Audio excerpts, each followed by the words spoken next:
Hello students, how are you all? Hope all of you are well. Students, this is the fifth lecture of electrochemistry class 12 chapter number 3. बच्चों अभी तक का जो journey रहा है electrochemistry में आप लोगों ने जो पढ़ा जो समझा, बहुत लोगों को बहुत सारे क्वेश्चंस होंगे, बहुत डाउट होंगे और हम लोग आगे बढ़ते जा रहे हैं। तो बच्चों सबसे पहले आप लोग माइंड को एकदम तेज कर लेना और जितने भी लेक्चर्स के वीडियो है उसको शांति से एक बार ढंग से देखना। अगर फिर भी नहीं समझ में आएगा तो फिर से हम लोग एक बार स्टार्ट करेंगे। बच्चों मैंने स्टार्ट किया था ये इलेक्ट्रोलाइट्स इलेक्ट्रिकल एनर्जी से chemical energy, spontaneous non spontaneous reactions, उसके बाद हाफ सेल क्या होता है, स्टैंडर्ड सेल क्या होता है, उसके बाद हम लोगों ने ई नॉट सेल जिसको पोटेंशियल्स कहते हैं, इलेक्ट्रॉन के पोटेंशियल्स क्या होते हैं, दोनों के बीच में पोटेंशियल डिफरेंस किसको कहते हैं, ईएमएफ क्या होता है। उसके बाद हम लोग जब ये सारी चीज पढ़ लिए थे, फिर किसी भी इलेक्ट्रॉन के पोटेंशियल्स को कैसे निकालेंगे, स्टैंडर्ड हाइड्रोजन इलेक्ट्रॉन की सहायता से किस तरह से निकालेंगे, सारे इलेक्ट्रॉन पोटेंशियल्स की वैल्यूज को मैंने आप लोगों को कहा था लर्न करने के लिए। उसके बाद जब ये सारा चीज हो गया था तो हम लोग डैनियल सेल का रिप्रेजेंटेशन कैसे करेंगे, वो सारा अगर इक्वेशन हम लोगों को नहीं दिया हुआ है तो इक्वेशन कैसे बनाएंगे। उसके अलावा मैंने आप लोगों को ये भी बताया था इससे प्रीवियस लेक्चर में कि नर्न्स की इक्वेशन क्या है। शायद आप लोगों को नर्न्स इक्वेशन बढ़िया से समझ में आया होगा क्योंकि उस पूरे लेक्चर में मैंने सिर्फ और सिर्फ नर्न्स इक्वेशन के बारे में बात किया। अगर फिर भी आप लोगों को नहीं समझ में आया तो मैं यहाँ पर उस चीज को रिप्रेजेंट किया हूँ ताकि आप लोग समझ सके नर्न्स इक्वेशन में जनरली क्या निकालना होता है। मैंने आपको बताया भी था कि इलेक्ट्रोड सेल के पोटेंशियल और सॉल्यूशन का जो कंसंट्रेशन होते हैं वो दोनों के एक दूसरे के डायरेक्टली प्रोपोर्शनल होता है। तो जैसे जैसे इलेक्ट्रॉन पोटेंशियल का जो वैल्यूज है वो हायर होते जाएंगे, कंसंट्रेशन भी आपका ज्यादा होते जाएगा क्योंकि ये दोनों एक दूसरे के डायरेक्टली प्रोपोर्शनल है। इस चीज को देने वाले प्रथम साइंटिस्ट का नाम था नर्न्स, जिस कारण से इस इक्वेशन को नर्न्स इक्वेशन कहा जाता है। तो उसमें हम लोगों ने देखा भी था कि नर्न्स इक्वेशन हमारा जो फाइनल निकला था E m by m, जिसको हम लोग ई सेल कह सकते हैं, is equal to E not minus R T by N F upon 1 upon जो भी मेटल का कंसंट्रेशन आयन है वहां पर निकालना। जनरली हम लोग जब भी कोई इक्वेशन लिखते हैं तो उस इक्वेशन में याद रखना जितने इलेक्ट्रॉन्स निकलेंगे उतना ही इलेक्ट्रॉन्स मतलब मिलेगा। मतलब आपकी n की वैल्यू दोनों इलेक्ट्रॉन्स में सेम होना चाहिए। अगर जिंक में से 2 इलेक्ट्रॉन निकल रहा है तो कॉपर को 2 इलेक्ट्रॉन चाहिए, निकेल में से अगर 2 निकल रहा है और उसके साथ अगर कोई दूसरा एलिमेंट है तो उसको 2 इलेक्ट्रॉन चाहिए। मतलब कहने का मतलब ये हो गया कि कंसंट्रेशन ऑफ द प्रोडक्ट और कंसंट्रेशन ऑफ द रिएक्टेंट वो दोनों सेम होना चाहिए बच्चों। और विश्वास करता हूँ इतना तक आप लोगों को समझ में आ गया होगा। अगर नहीं समझ में आया, जो भी वीडियोस जो आपको नहीं समझ में आ रहा तो उस वीडियो के नीचे में आप लोग कमेंट जरूर कीजिए। उसके बाद मैंने और एक चीज आप लोगों को बताया था कि अगर हम लोग यही सेम चीज इलेक्ट्रोकेमिकल सेल को अगर इक्विलिब्रियम रिएक्शन के तौर पर देखेंगे तो उसका कंसंट्रेशन कांस्टेंट कैसे निकालेंगे बच्चों। उसके लिए मैंने आपको सेम चीज जैसे हम लोग जिंक या कॉपर का लेते हैं तो उसी हिसाब से हम लोग यहाँ पर रिएक्टेंट्स को कर सकते हैं। आप ये नोट कर सकते हो आप लोग यहाँ पर concentration of the reactant and concentration of the product कि किस तरीके से हम लोग यहाँ पर जस्ट सपोज कीजिए यहाँ पर अगर मान लीजिए कॉपर और यहाँ पर जिंक होगा या वहाँ पर ए के बदले अगर आप जिंक और बी के बदले कॉपर लेंगे तो उसको किस तरह से रिप्रेजेंट करना है उसका फॉर्मूला मैंने यहाँ पे लिखा है। E cell is equal to E not cell minus 2.303 RT by NF। अब पूछोगे सर ये 2.303 कहाँ से आया? Chapter number 7 class 11 chemical equilibrium. अगर नहीं समझ में आया तो वो वीडियो मेरा एक बार और जरूर देखना तो तुमको समझ में आ जाएगा। वहीं से ये वैल्यू हम लोगों ने पुट किया है क्योंकि यहाँ पर जो मैं रिएक्शन आपको दिखा रहा हूँ ये किस तरह का रिएक्शन है, केमिकल इक्विलिब्रियम रिएक्शन है। तो यहाँ पर E not cell minus 2.303 RT by NF log concentration of the product upon concentration of the reactant। उसके बाद अगर इस चीज को याद रखना, अगर 2.303 RT और NF को अगर आप लोगों को वैल्यूज में कन्वर्ट करना है बच्चों तो ये वैल्यू याद रखना 2.303 यूनिवर्सल गैस कांस्टेंट और 298 kelvin temperature divided by Faraday that is 96,500 coulomb. सब कुछ को डिवाइड करोगे तो आपका जो वैल्यू आएगा दैट विल बी 0.059। यहाँ पे देख लीजिए वही चीज मैंने लिखा है 0.059। ये सारी चीजें हम लोगों ने ऑलरेडी प्रीवियस लेक्चर में पढ़ लिया है, फिर भी मैंने आपको रिवीजन के तौर पर ये चीज बता दी है। आज का जो हमारा मेन टॉपिक है that is equilibrium for Nernst equation. यहाँ पर आप कह सकते हो इक्विलिब्रियम कांस्टेंट सर निकाल रहे हैं, equilibrium constant from Nernst equation. हो गया बच्चों, equilibrium constant from Nernst equation. यहाँ पे आप लोग हेडिंग डाल दीजिए equilibrium constant from Nernst equation. अब नर्स्ट इक्वेशन से हम लोग इक्विलिब्रियम कांस्टेंट सी यहाँ पे लिख रहा हूँ बच्चों, मैं कांस्टेंट के बदले सी लिख रहा हूँ। आप लोग को नोटबुक में सी के बदले कांस्टेंट लिख लेना है फ्रॉम नर्स्ट इक्वेशन। तो इस चीज की वैल्यू आप कैसे निकालोगे बच्चों? तो वही सेम प्रोसेस है हमारा बच्चों, बिल्कुल घबराना नहीं है। वही केमिकल इक्विलिब्रियम रिएक्शन यहाँ पर आप देख सकते हो कि जिंक और कॉपर इस दोनों को हमने कंपेयर किया है। तो यहाँ पर जिंक मतलब ए के बदले आप लोगों ने जिंक ले लिया और बी के बदले आप लोगों ने क्या लिया बच्चों? कॉपर लिया। तो zinc plus copper gives copper, zinc plus copper. तो यहाँ पर क्या हो रहा है? ऑक्सीडेशन और रिडक्शन दोनों हो रहा है, रिडॉक्स रिएक्शन है।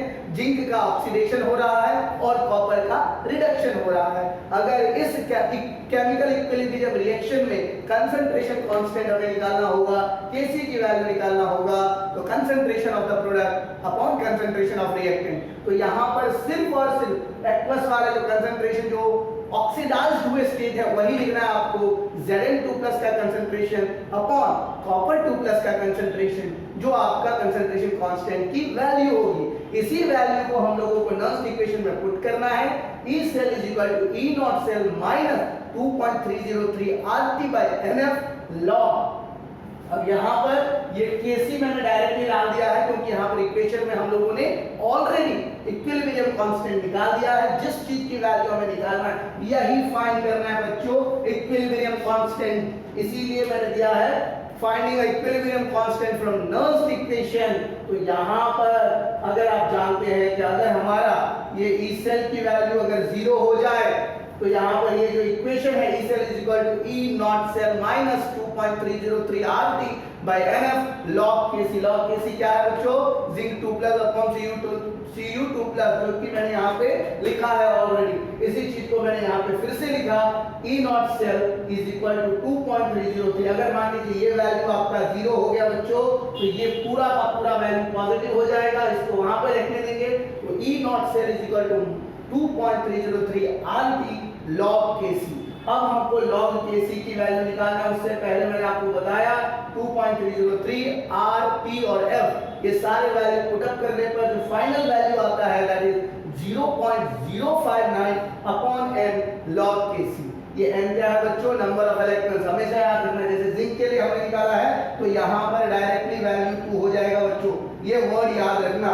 वही चीज हम लोग यहाँ पर अगर निकालेंगे तो 0.0, ये जिस चीज के लिए आप निकाल रहे हो कितना ऑक्सीडाइज और कितना रिड्यूस हो रहा है वो नंबर आपको दे देना है। यहाँ पर अगर जो भी इक्वेशंस आएंगे तो उसके लिए आप यहाँ पर n की वैल्यू ऑटोमेटिकली आपको पता हो जाएगा कितना रिडक्शन हो रहा है, कितना ऑक्सीडेशन हो रहा है।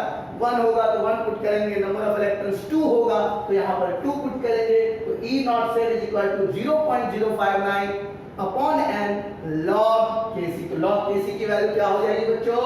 log Kc is equal to E not cell into n upon 0.059। इस वैल्यू से आप हमेशा याद रखना टेम्परेचर यहाँ पर 298 केल्विन होगा। तो 2.303 RT इनटू log Kc, जो वैल्यूज आएंगे आपको n की वैल्यू आप निकाल दोगे। ये वर्ड्स और ये फॉर्मूला यही चीज है जो आपको ध्यान में रखना है बच्चों। तो स्पॉन्टेनियस रिएक्शन के लिए मैंने इससे प्रीवियस लेक्चर में लास्ट में आप लोगों को वैल्यू बताया था। For spontaneous reaction gives free energy, standard gives free energy is equal to NF E naught cell which is also equal to 2.303 RT log Kc। तो ये है हमारा equilibrium constant from Nernst equation. तो बच्चों ये Nernst equation से related जो भी न्यूमेरिकल्स है आपके एनसीईआरटी में एक एग्जांपल्स दिए गए हैं और इन्हें एग्जांपल के साथ जब भी इक्वेशन को बनाया है तो उसी में इन लोगों ने वैल्यूज दे दिया और वैल्यूज को पुट अप किया है। जैसे आप एनसीईआरटी में देख लेना, आपका दिया हुआ E not cell is equal to 1.1 volt into 2 upon 0.059। तो बच्चों इस वैल्यू को जरूर पुट अप करना क्योंकि ये जिंक और कॉपर दोनों की वैल्यूज यहाँ पर रिप्रेजेंट किया हुआ है। अगर आप लोग कहो तो फटाफट इसका एक स्क्रीनशॉट ले लो, उसके बाद मैं आप लोगों को बताऊंगा कि यहाँ पर जिंक और कॉपर की वैल्यू किस तरह हमें पुट अप करना है। फटाफट स्टूडेंट्स आप लोग स्क्रीनशॉट ले लीजिए। तो बच्चों यहाँ पर जो वैल्यू है, जैसे कि मैंने आपको कहा कि जिंक 2+ और कॉपर 2+ के अगर हम वैल्यू पुट अप करेंगे तो बस मैंने आपको यहाँ पर रिप्रेजेंट करके दे दिया है E cell is equal to 0 which is equal to E naught cell minus 2.303 RT by NF log Zn 2+ upon Cu2+। यहाँ पर जिंक और कॉपर के रिएक्शंस के लिए हम लोग कंसंट्रेशन कांस्टेंट Kc की वैल्यू निकाल रहे हैं फ्रॉम द नॉस्ट इक्वेशन। तो यहाँ पर अगर E सेल की वैल्यू आपकी 0 हो गई तो यहाँ पर E not cell minus 2.30 and RT by NF log Zn Cu2+ is equal to 0 हो गया। तो अगर ये पूरा का पूरा इक्वेशन उस साइड हम ले जाएं तो E cell is equal to यहाँ पे माइनस था, ये प्लस हो जाएगा 2.303 RT NF log Zn 2+ का कंसंट्रेशन अपॉन Cu2+ का कंसंट्रेशन। तो E नॉट सेल की वैल्यू जब हम लोगों ने RT 2.303 और F की वैल्यू पुट अप किया तो हमारा आ गया 0.059 और हम लोगों ने देखा यहाँ पर N की जो वैल्यू है वो है 2। तो E not cell is equal to 0.059 by 2 log Zn 2+ upon Cu2+, जिसको हम लोगों ने कंसंट्रेशन कांस्टेंट माना और जिसकी वैल्यू बच्चों 1.1 वोल्ट होता है। E नॉट सेल की वैल्यू कितनी हो जाएगी बच्चों 1.1 वोल्ट। अगर हम इसको पुट अप करें 1.1 वोल्ट तो हमारा जो log Kc की वैल्यू है बच्चों कैसे हो जाएगा, देख लीजिए यहाँ पर बच्चों ये E नॉट सेल की वैल्यू मैंने यहाँ पर 1.1 वोल्ट पुट अप किया है 2 into E not cell upon 0.059 is equal to log Kc। दिख रहा होगा आप लोगों को स्क्रीन के ऊपर में कि ये हमने सिर्फ और सिर्फ क्या किया यहाँ पर log Kc के लिए 2 into E नॉट सेल मतलब N into E not cell upon 0.059 will give you the value of log Kc that is equilibrium constant। तो हम लोगों ने यहाँ पर log Kc की वैल्यू जो निकाला बच्चों E नॉट सेल की वैल्यू पुट अप किया that is 1.1 volt into 2 upon 0.059 volt. तो यहाँ पर जो log Kc की वैल्यू आई that is 37.228। तो Kc की वैल्यू जो हो जाएगी बच्चों 2 into 10 to the power 37। पूछोगे कैसे सर, तो बच्चों यहाँ पर वही log इनवर्स वाला फॉर्मूला log Kc की वैल्यू 37.228 है तो Kc is equal to 1 log 37.228। उसका जब आप वैल्यू पुट अप कीजिएगा तो 2 into 10 to the power 37 at 298 calorie. General formula से अगर आपको लिखना है तो E not cell is equal to 2.303 RT by NF log Kc। तो हमारा जो क्वेश्चन होगा बच्चों जनरली Kc निकालने के लिए होगा। एनसीईआरटी में एक क्वेश्चन दिया हुआ है आपका example 3.2 calculate the equilibrium constant for copper and silver. यहाँ पे रिएक्शन ऑलरेडी दे दिया है, E नॉट सेल की वैल्यू भी दे दी है। तो क्या बच्चों आप लोगों से ये वैल्यू निकलेगा या नहीं निकलेगा? So let's see. Calculate the equilibrium constant for the reaction copper or 2Ag+। चलो बच्चों फटाफट एक वैल्यूज हम लोग निकालते हैं तो हम लोगों को पता चल जाएगा that we are doing right or wrong, correct?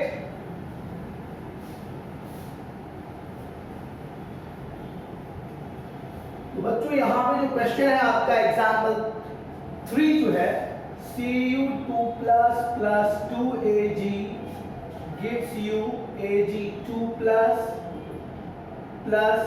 C। तो बच्चों तुम्हारे पास यहाँ पर दिमाग में क्वेश्चन होगा कि सर यही रिएक्शन है। तो बच्चों यहाँ पर जो है आपका फिर से एक बार देख लीजिए बच्चों, हमारा क्वेश्चन रॉन्ग है। हम लोगों ने जो लिखा था वो इस तरीके से होगा बच्चों Cu2+ plus 2Ag plus will give you 2Ag plus Cu2+।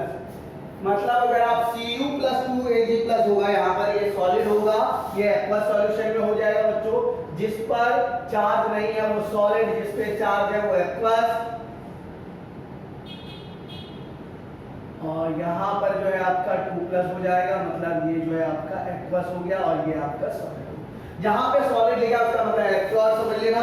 और क्वेश्चन में दिया हुआ है E not cell is equal to 0.46। E not is equal to 0.46 volt.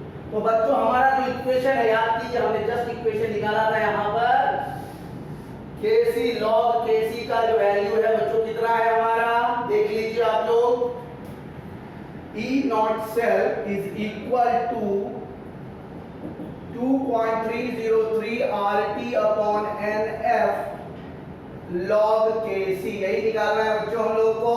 E cell की वैल्यू दी हुई है, इसके बदले हम लोग फिर से एक और इक्वेशन लिख लीजिए ताकि आपको पता चल सके। इन दोनों का वैल्यू जब पुट अप कीजिएगा तो 0.059 अपॉन n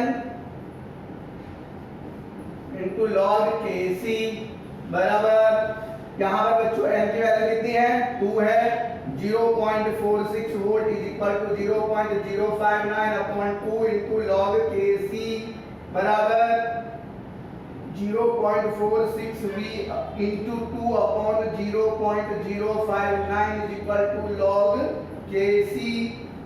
तो बच्चों मल्टीप्लाई और कैंसिल करके बताइए कितना होगा, 0.46 वोल्ट को 2 से कीजिएगा तो 92 अपॉन 0.059, कैलकुलेशन कीजिए फटाफट।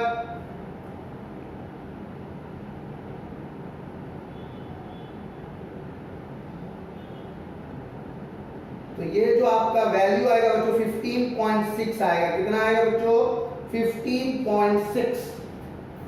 तो case log Kc is equal to 15.6 बराबर, बोलोगे कैसे सर, तो देख लो ये भी, इस दोनों को हम लोगों ने मल्टीप्लाई किया, 0.46 into 2 को मल्टीप्लाई किया तो हमारा आ जाएगा 9.2 डिवाइडेड बाय 0.059 बराबर। तो यहाँ पर ये 000 ऊपर दे दो, सिंगल जीरो कैंसिल करके 92 100 डिवाइडेड बाय 59, तो यहाँ पर 15.6 हमारा वैल्यू आ जाएगा। तो Kc की जो वैल्यू है बच्चों, अब बोलो कि 1 अपॉन log 15.6 की वैल्यू कितनी होती है, तो वो वैल्यू है बच्चों आप लोगों का that is 3.92 into 10 to the power 15, 3.92 into 10 to the power 15। देखो एक चीज मैं तुम लोगों को कह देता हूँ, जो भी तुम्हारा वैल्यू आएगा बराबर, ये 37.228 आया, ये तुम्हारा 15.6 है, तो जो तुम्हारा ये राउंड फिगर जो है ये 10 टू दी पावर में आ जाएगा बराबर, सीधा सीधी याद रख लेना।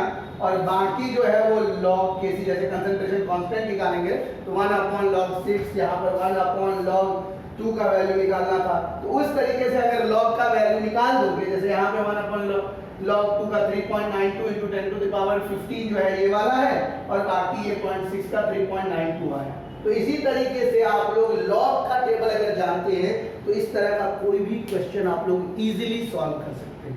तो इस तरह से हमने यहाँ पर एक क्वेश्चन बनाया था that was related to Nernst constant from Nernst equation, और दूसरा है electrochemical cell and Gibbs free energy, जैसे कि मैंने आप लोगों को लास्ट में लिख दिया था, the delta G is equal to minus NFE बराबर, n क्या है यहाँ पर, नंबर ऑफ इलेक्ट्रॉन्स है बराबर। तो अगर आप लोगों को ये वैल्यू निकालना होगा इस तरह के क्वेश्चंस, तो delta G is equal to minus NFE, ये वाला वैल्यू आप लोग लर्न कर लेना बच्चों, delta G is equal to minus NFE not, और वही वैल्यू हम लोगों ने जब पुटअप किया था तो delta G not for spontaneous reaction में हमारी वैल्यू आ गई थी बराबर। तो electrochemical cell and Gibbs free energy का जो रिएक्शन होगा, delta G is equal to minus NFE, और E के बदले यहाँ पर E नॉट सेल डाल दीजिए। तो अगर यहाँ से आपको पता है कि डेल्टा G F जो है आपका फैराडे है, E नॉट सेल आपको अगर यहाँ से निकालना है तो याद कीजिए अभी जस्ट हम लोगों ने log Kc की वैल्यू निकाली है राइट। तो log Kc की वैल्यू अगर आप निकालोगे, specially for that reaction only, if I talk about zinc and copper के लिए अगर हम बात करेंगे बच्चों, जिंक और कॉपर के लिए अगर हम बात करेंगे तो क्या हो जाएगा बच्चों, डेल्टा G की वैल्यू कितनी हो जाएगी जिंक और कॉपर के लिए, याद कीजिए Zn solid plus Cu2 plus equilibrium Zn2 plus aqueous plus copper solid बराबर प्लस Cu सॉलिड। तो यहाँ पर हमारी n की वैल्यू कितनी है, 2 है, तो delta G not is equal to क्या हो जाएगा बच्चों, -2Fe0 सेल होगा या नहीं होगा, बताइए फटाफट, यस और नो, यस। तो अगर अब आप रिएक्शन को लिखोगे तो क्या लिखोगे बच्चों, पूरे के पूरे रिएक्शन के आगे में क्या करोगे, 2 डाल दोगे। ये जो पूरा रिएक्शन है इस सब के आगे में 2 डाल दीजिए, तो 2Zn solid plus 2Cu2 plus equilibrium 2Zn2 plus 2Cu। तो ये जो रिएक्शन है बच्चों याद रखना तुम लोग, यहाँ पर बोलोगे कि सर 2 क्यों लिखा गया है, तो यहाँ पर सिंस हमारी n की वैल्यू 2 है, it may be remember that E cell is an extensive parameter, but in an extensive thermodynamic property the value depends on n। यहाँ पर n पर वैल्यू डिपेंड करेगा। अगर आप यहाँ पर बोलोगे कि सर डेल्टा G की जो वैल्यूज है, तो इस रिएक्शन में क्या हो जाएगा बच्चों, इस रिएक्शन में तुम्हारा 2 + 2 कितना हो गया, 4 हो गया। तो डेल्टा G0 की वैल्यू -4Fe0 सेल बराबर, यस और नो, -4F0 E सेल बराबर। अब यहाँ पर अगर आप फैमिली इक्वेशन को कंपेयर कीजिएगा बच्चों, तो ये डेल्टा G0 जो हम लोगों ने लिखा है, क्योंकि कंसंट्रेशन किस चीज पे डिपेंड करेगा, रिएक्टेंट पे डिपेंड करेगा कि कैसा है नहीं है। तो डेल्टा G0 की वैल्यू जो होगी बच्चों -NFE0 सेल में -RT log के हम लोगों को खाली पुट अप कर देना है। ये वाला वैल्यू आप लोग को याद रख लेना है, डेल्टा G0 -NFE0 सेल। और अगर हम लोग डेल्टा G0 की वैल्यू करेंगे तो -2.303 वाला जो वैल्यू है ना, उसको अगर आप पुट अप करोगे तो ये हो जाएगा -RT ln k। याद रखना बच्चों, ये वैल्यू मैंने कल लास्ट में लिखा था और आप लोगों को एक्सप्लेन भी किया था, अगर आप लोगों को पता होगा। वैसे एक और क्वेश्चन है आपका इससे रिलेटेड, एग्जांपल 3.3, जो स्टैंडर्ड गिब्स फ्री एनर्जी निकालना। ये सब कुछ नहीं, बस खाली आप लोगों को याद क्या रखना है, वो है फॉर्मूला। जैसे हम लोगों ने यहाँ पर ये एक फॉर्मूला मैंने आपको बताया, इस फॉर्मूला को क्या करना है, रट लेना है। जैसे ये आपका फॉर्मूला, इसको स्टार मार्क कर दीजिए, जो जो फॉर्मूलाज है उसको स्टार मार्क कर दीजिए। जैसे ही आप इस चीज को लर्न कर लीजिएगा, बस फॉर्मूला के अकॉर्डिंगली जो जो क्वेश्चन में दिया हुआ है वैल्यू पुट अप करना है, ऑटोमेटिकली क्या होगा बच्चों, वैल्यू निकल जाएगा। तो आप लोग 3.3 तक कंप्लीट रखिएगा। नेक्स्ट जो होगा वीडियो हमारा वो टोटली इन सब चीजों से डिफरेंट होगा। अगर अभी तक में आपको कोई भी डाउट हो तो आप लोग कमेंट बॉक्स में नीचे में अपने डाउट को जरूर रिप्रेजेंट कीजिए, ताकि इससे रिलेटेड मैं एक और वीडियो बना सकूं। नहीं डाउट है तो फिर हम लोग नेक्स्ट टॉपिक की तरफ मूव करेंगे। That's all for today. Thank you very much for watching. If you have enjoyed the video, don't forget to like and subscribe the channel. Share this video with your friends so they can be also benefited. Thank you very much. Have a great day.